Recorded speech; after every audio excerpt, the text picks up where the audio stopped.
So let's talk about angles. Pullbacks can come in many different ways, in different shapes, in different angles, and there are definitely some pullbacks that work better than others. And that is very closely connected to the trend line theory that the steeper a trend line is, the less likely price will do something when that trend line breaks. So if a very steep trend line breaks, we will very likely just go into consolidation, and if a well-angled trendline break, we have a great trade on our hands or a higher probability trade.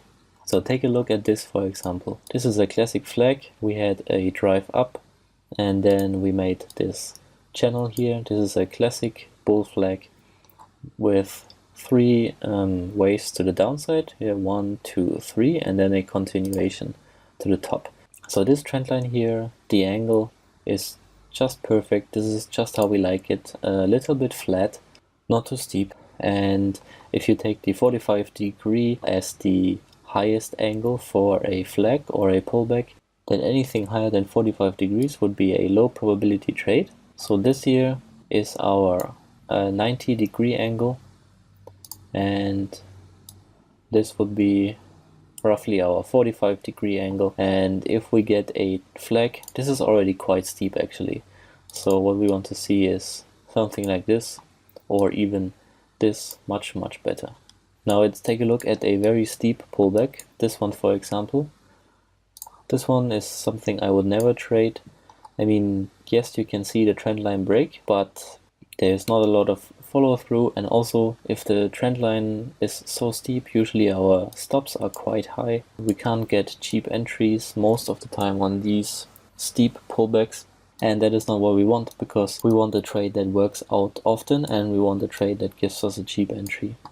Here's another great example, very nicely angled channel or pullback, and again and again. This one is a little bit steeper. And this one is also very nice. So we can see if a trend is working out like this, we can get a lot of opportunities to latch onto the trend. Yeah? And if sometimes the moves are very violent and we don't have a lot of opportunity to jump on, this, for example, is a trade I don't like at all. This would be a trade I would never take, because simply the trend line is so steep that it doesn't make any sense for me. This one is borderline, but still okay. And this one is perfect, as you can see. Yeah, and that's how you can assess whether a pullback makes sense to trade or not. This is one of the main things I look for, the angle of the trend line inside that pullback. Sometimes you can't even draw a trend line on the 5-minute time frame. If we get a perfect pullback, for example, a picture perfect pullback, something like this, without any waves inside the pullback, you can then either go down to the 1-minute time frame, or you can still try to draw it on the M5. We don't need the exact trend line, we only need the angle of that pullback. So if we go down to the M1, this would be a bear flag. Here on the M5, it's a simple pullback.